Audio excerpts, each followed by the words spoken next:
Hey everybody, I'm Shaun Blakeney, Senior Pastor of Anchor Church, and welcome to Afterthought. This is the podcast where we go back into the message and talk about all the things I didn't get to say, wished I'd said, or wanted to go deeper on. Think of this as the sermon after the sermon. Unfiltered, honest, and from the heart. I'm grateful you're here. I'm excited for what God is going to do through this podcast. Now, let's dive in today's Afterthought. Well, hey, everybody. Welcome to another edition of Afterthought. This is that incredible podcast that you wait for every Monday. I know you do. You count down. We do. We count down to watch back and see what we actually said. That's right. We're so glad you're with us today. And, man, like, subscribe, share this with a friend, send your comments. I tell you every week, Teresa reads every comment, and I promise you she does. While we're driving in the car, she reads these comments to me. Oh, they're so wonderful. They're so authentic, transparent, and real. So loving. Thank you. Keep sending the comments. We need stuff to talk about while we drive. But we're in this series right now called Songs of the Shepherd, and we're going through some of the writings of the book of Psalms, and not just all the writings, but exclusively some of the writings of David. David the shepherd, David the king, David the warrior, David the worshiper. And I've got my best radio voice possible this morning. I've worked hard on this for days. So bear with. Some of you are like, what is wrong with his voice? Did they do some kind of a voice enhancer on his voice this morning? We sure did. Matt put a little thing on there that said Barry White. He pressed the button and then boom. There's another setting for Michael Jackson, but we're not going to do that one for next week. But this week we're talking about Psalm 27, babe. Psalm 27. I unpacked Psalm 27, this Psalm of David, which we were talking about this morning, but many theologians believe that they don't know exactly when David wrote Psalm 27. They do believe he wrote it either on the run from King Saul, as Saul was trying to kill him. Right. If you don't know the story, Saul was being tormented by his dreams, and David comes in, plays the harp. Saul is so jealous of David, he throws a spear at his head. David's like, I don't think this guy likes me. He's on the run for like 15 years of his life, being the anointed king, not appointed yet, but anointed king, on the run for his life from Saul. Some theologians believe he wrote it on the run from Saul, hiding in caves, hiding for his life. Others believe it might have been written later on in his life when his son Absalom, you may not know the story, but his son Absalom was trying to overthrow the kingdom, kill his own dad, kill him. And Absalom died a weird death, by the way. David's son is riding on a horse, and he has these beautiful locks of hair, and they get caught in a tree, and he hangs himself. It's so crazy. That would never happen to me, because this hair would just come right off. So I don't have to worry about getting hung up in a tree with my hair. But it's a crazy story. But the whole writing of Psalm 27 is on how David finds his confidence and his courage in the Lord. And what we were talking about this morning is, I think in life, we go through difficult situations. We have stress, we have fear, we have anxiety, we have depression. And we manage and maneuver our way out of that, or try to, if you will, maneuver and manage our way out of that. And what we do is we try to muster up it's like, man, if I can just do this, I can find the courage. But what David actually quotes in Psalm 27 is that he can't ever muster up enough courage or confidence. He's got to find it in the Lord. He's my tower, he's my fortress, he's my rock. He gives us these analogies to let us know that it doesn't matter what I fear. God is my source of refuge for my courage and my faith and my strength. And what we were talking about this morning was, this isn't just like David dealing with like a fear of spiders. Right. It's not like, Lord, I'm afraid of snakes and you are my courage. He is on the run for his life. And we were saying this morning that of all the things in life I've been afraid of, I don't think I've ever been afraid of my son trying to overthrow the church and kill me. Right. I mean, these are like crazy, intense fears of David. And maybe as I was processing this morning, I know we've got a couple questions here, and What's kind of stood out to you most of all from this passage of Scripture that maybe made you contemplate fear, faith over fear? Is there anything that stood out to you from the text? I think it's, like you said, the fears that David had to face were like nothing that we would ever have to face. It's such a personal fear. And I felt like for everyone, fears are so different. Yeah. And we fear different things. I fear sitting in the sanctuary and having speakers overhead. Mm-hmm. I hate having things mounted above me. Let's just push pause right here for 1 second and just unpack the fact that Teresa is afraid of sitting in service and thinking about a speaker falling. You may say to yourself, I've never once thought of these things before. Teresa's nickname is Captain Safety. The reason why Teresa's nickname is Captain Safety is because there's always a plan of safety for any event. We were on our honeymoon traveling to Jamaica, and we sit down and Teresa goes 5 seats forward, 7 seats back. And I'm like, I have no idea what we're talking about. She's like, if the plane were to go down and it was filled with smoke and you couldn't see the exits, it's 5 seats forward, 7 seats back. Let me tell you something right now. If the plane's going down, I'm not counting seats. That's why you counted before, you know. Mm-hmm. So every time we get on a flight, this happens. Every time. When we were at our last church, Teresa had a family meeting to instruct us that if there was a zombie apocalypse, if you will, and we need to escape, and the kids were in kids ministry, and you and I were separated, we had a rally point, and we would jump a fence. Mind you, the fence was very tall. We somehow would all manage to jump this fence and go over to this neighborhood, meet under this tree. And we had a family meeting to discuss that. When we lived in a 2-story house in Indiana, Teresa bought emergency ladders upstairs in the kids' rooms in case there was ever a fire, and we needed to throw the emergency ladders out the window, and the kids at ages 3 would climb down the ladders by themselves. So let me just tell you, when Teresa says, I'm just sitting in service, afraid that speakers will fall, you may have never thought that, but I promise you, Captain Safety has. That actually kind of leads to my point, is that unpack it, baby. Everyone's fears are so different.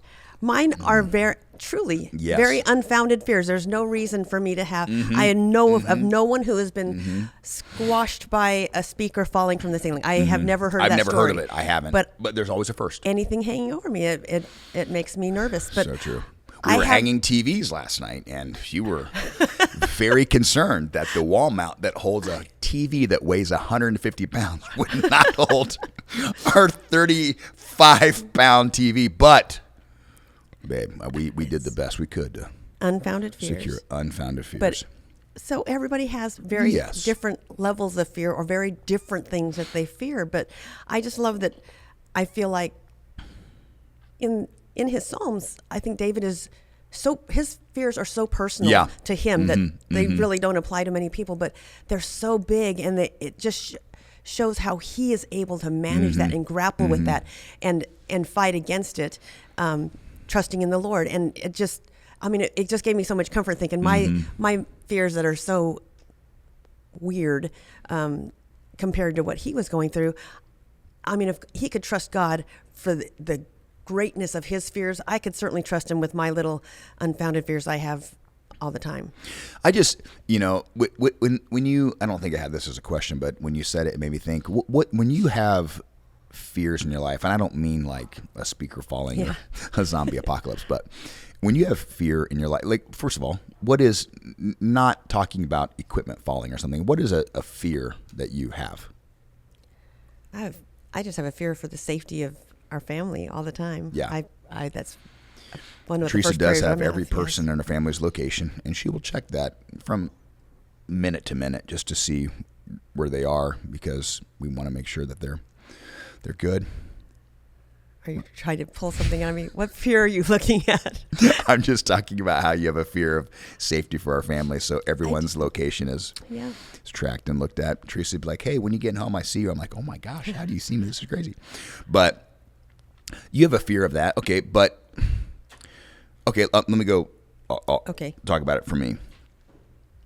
I know we've unpacked this quite a bit, but when you were in the hospital and all that kind of stuff, like I don't know if it might have been fear, right? Because it was a fear I never had to think about, never thought about or processed. And then all of a sudden, I'm in this place going, is my wife going to live? I have no idea what's going to happen. And I told you I got some counseling to kind of process through that. But I was kind of frustrated at myself that when that happened immediately, my first thought was not go to the Lord. It was, what do I need to do to, muster up the courage to be there for the family and be there for the church and be there for our kids. And And so I look at David and I just go, man, his first, like, I want my first initial reaction in a state of fear or panic or anxiety or depression. I want my first movement to be towards God. Mm-hmm. But I don't think it is. And I don't know why, because it should be. I mean, you think we're pastors. This is what we do. I've been walking with the Lord since 1980, But I don't know why it's so hard for us. I mean, why do you think it's so hard for us to just innately, boom, something happens, I got to trust in the Lord? Why do you think? Why it's hard to do that? Yeah. I think because by nature we feel like we can handle things, and so we try to take things into our, we don't even think about offering it to the Lord to try to take care of for us. We just are action people, and we just go to action in whatever we're facing. But one thing I just realized, I just told all the ladies when we had our prayer time yesterday, that I'm not going to ask if anyone wants to open or close us in prayer anymore. I'm just not going to do it. I'm going to start right away. I'm going to jump at every opportunity to pray, because I just feel like I want that to be my first instinct in any environment I'm in. So when we're sitting down in a meeting, I'm just gonna start praying. And when we're ready to close, I'm just gonna start praying. I don't, somebody else might want to pray, but they better beat me to it, because I am just going. That's how I deal with fears and stuff. If I can go to the Lord in prayer, I know I've turned that over, and even if I turn it over 10 times a day, my thought isn't on me and the fear that I'm sitting in. It's on, Lord, here's this thing that I'm dealing with, and I'm giving it to you, because I don't want to deal with this, and I know you can deal with it. And so I feel like that is how, maybe that's kind of the opposite of what you're asking, why we rely on ourselves. But for me, I feel like I've really kind of turned a corner to where I feel like I don't want to try to hold on to those things. I just want to drop it at his feet every chance I get. Here you go, Lord, take this, because it removes this weight that I'm carrying, and my mind keeps going to, if I just give it to you, here, let me go about whatever else I need to do. But I know you've got this. I feel like for me, sometimes, I think I talked about it a couple Sundays ago, but you would think in the busyness of life, we would press into the Lord more. But I feel like in the busyness of life, we tend to pull away more. And I've thought so much about it in my own life, where I don't think the devil needs to destroy you. I just think he needs to distract you. Absolutely. And if he can get you distracted from the vision, distracted from the Lord, distracted from your purpose, distracted from your calling, then it's the distraction that leads to the destruction, And I see that happen. I've talked about it's like death by 1,000 paper cuts. Yeah. I think the devil gets us here and there with these distractions, and the distractions build into destruction. And what I love is that David in Psalm 27, babe, what I love about David is he turns his fear into worship. Yeah. He's this worshiper. He goes from fighting to worshiping. And worship is such a powerful weapon. And I know you've talked about this before. You talked about it at Soul Sisters the other night. When worship music plays, it just changes your perspective. It changes your dynamic. Why do you feel like worship changes that perspective? Like, think about David, Psalm 27, right? He's fearful. He's afraid. He's nervous. He's on the run for his life. Not on the run from a spider. Not on the run from taxes, financial debacle. He's on the run from someone killing him, whether it's his son, which that's a whole nother dynamic, or King Saul, a man he trusted and valued and honored. But why do you think? Let me ask you, why do you think worship is such a weapon of spiritual warfare? And number two, how do you think we get to train our minds to, instead of worry, worship? I think worship just changes your perspective. It changes the atmosphere because it changes your perspective.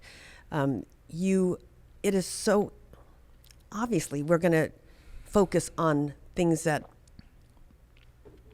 affect us deeply, and it's hard to keep your mind off of that. But if you can stop in the moment and worship, it takes your mind off of your problems, puts it on the greatness of God, right? And it shows who's got the power in that situation. I mean, you could hold on to that and get nowhere, spinning your wheels and just in despair or whatever. But if you can turn your focus off of what you are dealing with and say, Lord, it doesn't even really matter what I'm dealing with. You're in control. Whatever the outcome of this is, it is going to be your will, and it is going to be for the best for me and for your kingdom. And if you can just lift through worship your mind to him and not on you, it shifts everything. It takes the weight off of you. It takes the fear away, because you don't have the fear of the outcome. You know that what happens, it's God's will. Yes. And because of that, you can rest in that. You don't. There's a lady at church who came to me and said, I'd love to come gather and talk with you sometime. I truly have a fear of dying. And I said, everyone, it's the fear of the unknown. I don't know if it's the fear of dying per se, but and I thought that's so valid. And for someone to be caught up in that fear, that it's kind of monopolizing their mind and their wealth. I feel like, boy, if we could just turn that and say, we're obviously all going to die. So it's not something you fear, it's something you anticipate. But when you have the hope in Jesus of what we have after, that's what you have to learn. It's not something that just comes naturally. You have to learn to accept that and to trust that and have the faith in that worship just comes out of that, and it turns your perspective. It's not about me dying. I'm going to die. Yes. But what's going to happen when I die? I'm going to eternity with Jesus. And you have to have the faith. You build that faith, and you do that through time in worship. Yes. You do that in time in prayer and spending time with the Lord. You figure that out, and you feel that you rely on him so much, and you've gone back to him so many times, and he's come through every time, that you trust. I don't have that fear of dying. I don't want to. I want to know what's going to happen in great detail, but you're not going to know that on this side of heaven. And so just to trust that I will have an end here on earth, but it's going to be okay. I can trust in that. I'm worshiping the Lord because I know that he's going to come through, and what he's told me is the truth, and I can rest in that and not fear in that. Well, you know what I think some people think? I think some people think that if you have faith, you'll have no fear. And I read Psalm 27, and David had fear. Absolutely. Faith is not the absence of fear. Faith is overpowering fear. That's right? And I think what happens to a lot, I'm trying to give you an example. This morning we got a new Alexa, right? And we're trying to sync them all up in our house to have worship music, right? And we have one in our bathroom that wasn't in sync with everything else. And so we heard two different things. We heard the whole house playing a certain worship song, and then our bathroom playing another one. And we had to get them all aligned, because we heard the two different things we heard, right? Yep. were conflicting. So we needed to get them all in unison. And I think that's what happens in our faith life and our fear life, is your faith life is playing, yet you keep hearing the fear, right? And I think what we have to do is, through worship, is get it in sync, where I don't have fear and faith. I've got faith that's overpowering my fear. Yeah. And it's almost like turning the volume down on your fear to where the faith is louder, And I think, when you were in the hospital, and I told you that I was living in fear for several days, and you weren't yourself when I went in. I remember going to the hospital room one time, and I turned on worship music, and I got on my knees, and you had no idea what I was doing. You were not right there mentally. But I remember just praying out loud, going, Lord, we're not gonna function in fear anymore. And that didn't mean that there wasn't still that feeling in me of, man, I have no idea what's going to happen. I just made the conscious decision that our faith would be greater than our fear. And so I just want to encourage you today, if you're thinking, man, I still have fear, right? Fear of this relationship, fear of my money, fear of I think what you need to remind yourself of today is that faith doesn't cancel your fear. But when you put it all in the Lord, that faith does outweigh it, right? And look in, is it in Hebrews, remember God tells Abraham, you're going to have a son. Yeah. He waits 25 years for the promise. Sure. And when he doesn't get a baby, he sleeps with Hagar, gets Ishmael, right? And the Lord's like, man, that was your timing. You rushed it. And he waited 25 years, had a kid at 100 years old. And it says in Hebrews, when Abraham had nothing to hope in, he still hoped. Right. When he had no faith, he still trusted in his faith. And I think that's the anchor that we need to have for our lives, is when everything looks bleak, like it looks like in life, there's no light at the end of the tunnel. You've got to still trust in the fact that Jesus is always the light at the end of the tunnel. You know, a very real personal example of that is when early on, after the viral encephalitis and I was home, I still wasn't fully, my brain wasn't functioning properly still. Right. But the seizures that I had then were so different than ones that I ended up having. Yes. The ones, they're more anxiety, panic attacks. They were very intense. much like panic, very intense, and I'd never experienced anything like that before. You would cry and rush me to the hospital. I would really think I was dying, and I'd say, I think I'm dying. And what you did to counter that is we immediately either started quoting scripture or we started singing worship songs. Yeah. And it was the one thing that could kind of bring me back from a place where I feel for people who deal with anxiety and stuff. I had no idea what that was about.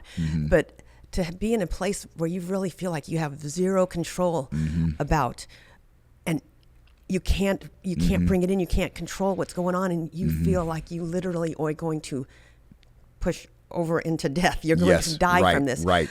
And that is a terrifying feeling. And thank goodness I had you there, because I didn't have the wherewithal to go to the Word on my own. You would just grab me and focus me, and we would focus on the Word of God and worship in song.